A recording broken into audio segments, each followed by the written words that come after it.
Most of our thoughts and feelings come from our past experiences. They come from our memories. In fact, your brain is organized to reflect everything you know in your life. Your brain is a record of all the things you've learned and experienced to date. It's an artifact. And when you have an experience, when you're in the midst of an experience, all of your five senses plug you into the external environment. And as your brain is processing all of this vital sensory data, all of that information rushes back to the brain. And when it reaches the brain, it causes jungles of neurons to organize themselves into networks, to string into patterns, to reflect their interaction with their external environment. The moment those neurons organize into patterns, the brain makes a chemical, and that chemical is called a feeling or an emotion. And so experiences tend to create more long-term memories because it patterns or stamps or embosses networks of neurons into very specific patterns, and then the emotional quotient helps us to remember the event. So we learn something new intellectually, we also cause networks of neurons to form. I mean, the Nobel Prize laureate Kandel in the year 2000 found that when people learned just one bit of information, they doubled the number of connections in their brain from 1,300 connections to 2,600 connections. So if they didn't review that information or repeat it, the connections pruned apart. So we know then that learning semantic information begins to organize circuitry in the brain, and experiences enrich the brain. The end product of experience, of course, is the emotion, and it causes us to feel certain ways. You can remember where you were on 9/11. You can tell me who you were with, what time of day it was, what you were doing, because whatever you were seeing in that moment or hearing in that moment changed how you were feeling. And the moment you felt altered or you felt differently, significantly, your brain perked up and you paid attention to whatever caused that. And that event in and of itself is called a memory. So then most of our thoughts and feelings tend to be within the neural circuitry of the past and the emotions of the past chemically. So if you take a thought, thoughts are the language of the brain and feelings are the language of the body. And how you think and how you feel creates a state of being. So if you combine a thought and a feeling, a thought and a feeling, a thought and a feeling, and you have a series of good thoughts that are connected to a series of good feelings, that cycle of thinking and feeling creates what's called an attitude. If you have a series of negative thoughts that are connected to some pretty bad feelings, you'll say, I have a pretty bad attitude today. So if how you think and how you feel creates a state of being, then attitudes are just shortened states of being. You can feel good in the morning, you can feel bad in the afternoon. If you take an attitude, an attitude, an attitude, and you begin to string attitudes together, when you combine an attitude, an attitude, an attitude, you start to form what's called beliefs. Now, a belief is just a thought you keep thinking over and over again until you hardwire it in your brain. And because beliefs are based on past experiences, then the very boundaries of our beliefs are how we feel. And so when our beliefs get challenged, it typically doesn't feel right. I know from the research that we've done that the redundancy of thinking and feeling and feeling and thinking over time, for example, a person has an insecure thought, then they feel insecure. The moment they feel insecure, they think more insecure thoughts. They fire and wire more circuits in their brain to feel more chemicals of insecurity, and then once they're feeling insecure, they think more insecure thoughts, and they do this for over and over again. The redundancy and the repetition of that cycle over time conditions the body to subconsciously become the mind. Once the body becomes the mind, that's called a habit. Turns out that 95% of who we are by the time we're 35 years old are a set of habituations, unconscious thoughts, unconscious behaviors, unconscious emotional reactions that function like a subconscious computer program. So back to beliefs. An attitude, an attitude, an attitude are shortened states of being. And you combine them together then a belief then, the cycle of thinking, feeling over time, creates a subconscious state of being. So all beliefs are subconscious states of being. We have beliefs about God, about spirituality, about health, about relationships, about love. And all of those are based on our past experiences, but the majority of those beliefs, we don't even know that we believe them because we think they're true, because they're not functioning primarily in the conscious mind. If you take a belief, and you stack them together, you start to form what's called perceptions. And perceptions have everything to do with the relationships we have, the things we create, the behaviors we demonstrate, the choices we make in our relationships. Why is that important? Because then if beliefs are subconscious states of being, and you're stringing beliefs together, then most people are viewing their life through the lens of the past, unconsciously. And they are filling in reality. They're seeing reality. They're filling it in from their past memory. We know this to be true because they did an amazing experiment where they took a group of people and they had them wear these lenses. And the lenses were divided in half. And when they looked to one side, they saw one color. And they looked to another side, they saw another color. And they said to them, okay, well, wear these glasses every day for 2 weeks. Take your kids to school, do all the things you do at work, go shopping, work out, live your life. At the end of 2 weeks, they brought those people back into the lab and they said, look to the left, what color do you see? So we don't see a color. Look to the right, what color do you see? We don't see a color. Now, it says a couple things. Number one, the eyes don't see. The brain sees. But more emphatically important is that those people were filling in their external reality based on their memory in their brain. If they were truly seeing, they would be seeing those colors, right? So then, in our perceptions then, we are overlaying our future. We're overlaying the present moment with our memory of the past. And so then, that then begins to diminish possibility. And it begins to close down the way that we can begin to navigate and function in our lives. In order for us to change any belief or perception about ourselves and our lives, we have to make a decision with such firm intention that the amplitude of that decision carries a level of energy that's greater than the hardwired programs in the brain and the emotional conditioning in the body, and the body has to respond to a new mind. In other words, the choice becomes an experience that the person never forgets because the internal experience begins to reorganize the circuitry in their brain and send a new emotional signature in their body. And in that moment, the person is becoming liberated from the past. How can the preacher in the deep south of the United States move into a state of religious faith and drink strychnine and have no biological effects? Or the mother whose child is trapped under the car, who lifts up the car and pulls the child out. The mother doesn't say, geez, I didn't work out in 2 weeks, or God, I ate carbohydrates yesterday. She's not in any polarized state. She moves into a state of absolute certainty.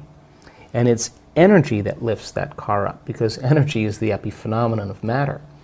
And when she makes that change internally, her body is literally responding to a new mind.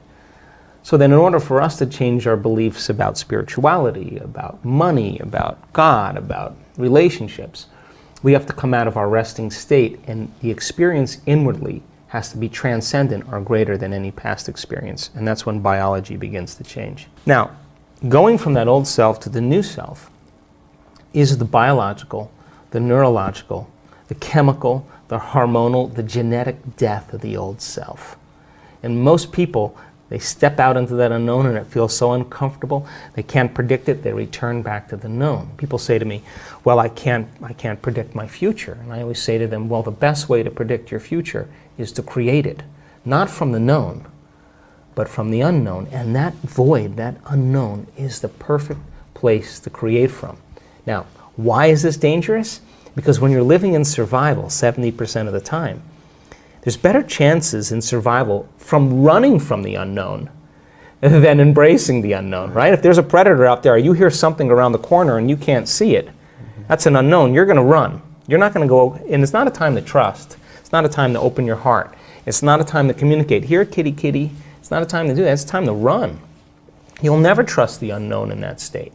So if people are living by these emotional states of survival, they're never going to want to step out into the unknown because they can't predict the future. So they'd rather hold on to what they have.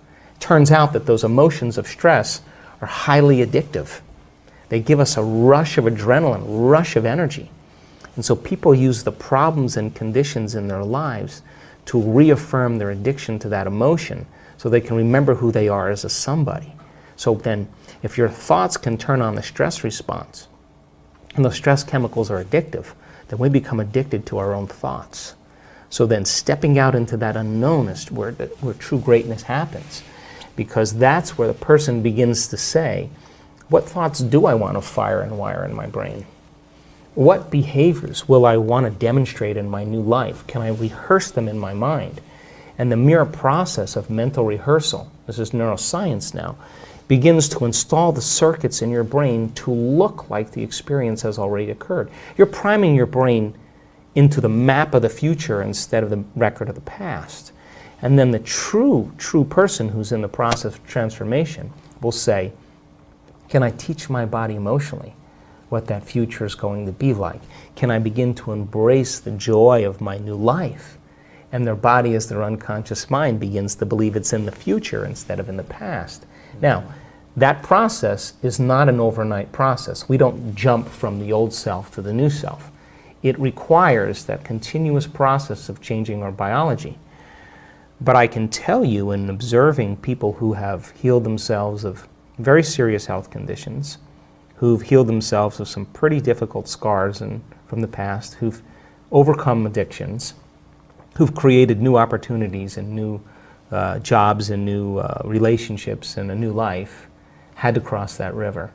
And that is when they're literally, from a biological standpoint, a new personality. And your personality creates your personal reality. That's it. And your personality is made of how you think, how you act, and how you feel. So the present personality who's sitting here today has created the present personal reality called their life. Which means then, if you want to create a new personal reality, you got to change your personality. And that means you got to start thinking about what you've been thinking about and change it. Look at your unconscious habits and behaviors, what you say, what you do, and become conscious of it. And change them. And look at the emotions that have kept you anchored to the past and decide if those emotions belong in your future. And I think the biggest problem is that most people try to create a new personal reality as the same personality, and it doesn't work.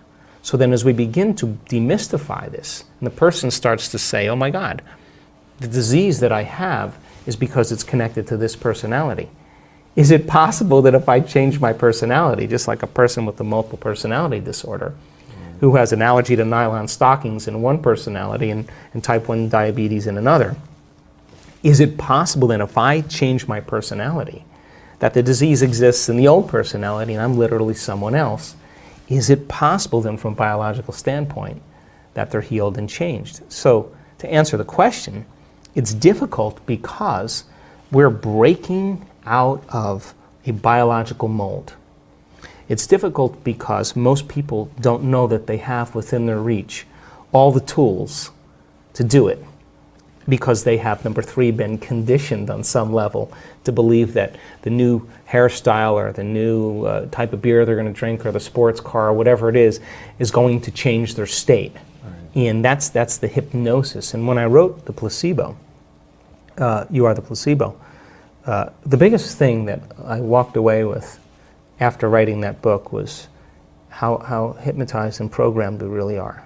And that's bothered me ever since I wrote the book, because people watch things in their external environment and they accept, believe, and surrender to that information without any analysis, and they're programmed. And so when you and I start waking up and say no to those programs, and we start to think that we're maybe a little bit more unlimited than we're given credit for, and it's not driven for profits or self-interest, but when people start to wake up and say, hey, I healed myself of this condition, I healed myself of Parkinson's, I healed myself of lupus, I've healed myself of cancer, I've healed myself of rheumatoid arthritis, I've healed myself of chronic pain, I healed myself of food allergies. Hey, yeah, I was abused as a child, yeah, that's right, I was beat up by a violent father, and I lived in vulnerability and fear for the last 25 years, but that fear has signaled the wrong gene, and I developed this genetic condition that doctors said I had no way of healing. But when I overcame that fear and I broke out of it, I started to signal new genes in new ways, and that disease doesn't exist. Let me tell you, if you listen to that woman's story, and you listen to all the trials that she had gone through, and how she overcame herself, and she reached a place of such wholeness and self-satisfaction that she could care less if she had the disease, and that's the moment it went away, and you listen to that story, it's going to give you permission on some level that it's possible for you to do the same. You see someone dance the salsa well, you'll dance the salsa better. You see someone hit a golf ball like Rory, you'll hit a golf ball better. You see someone lead with love and compassion in their life, you will lead with love and compassion in your life. You see someone stand on a stage in front of 500 people and talk about how they overcame their cancer after their husband committed suicide, and the 3 years that it took her to do it, you will be inspired that it's possible for you. So then it has to start with a new consciousness, and that it's going to come from common people doing the uncommon. And I believe that you don't have to be a Buddhist monk, you don't have to be a nun with 40 years of devotion, you don't have to be a religious scholar, you don't have to be a researcher, you don't have to have a PhD to do this. That common people around the world can do the uncommon. And if they're given the right understanding and the environment is set up where they can begin the application of that. And I have looked at over 1,000 brain scans of people in meditation. And I can tell you that you and I are at our absolute best when we get beyond our analytical mind. When we get beyond ourselves. That's the moment that the brain gets so organized and so coherent. The front of the brain's talking to the back of the brain, the right side of the brain's talking to the left side of the brain. There's this synchronization, this psychic union going on. It's like a flow. And the person has tears of joy rolling down their face. That gestalt moment, that transcendent event for the person is completely subjective. But my interest is measuring that subjective experience. Sure. And we're capturing amplitudes of energy in people's brains that are 26,000 to 40,000 times normal during that experience. Now, they can't make their brain do that. It's happening to them. And the inner event that's happening to them is more real than any past event. And that's the moment I know their belief is changing.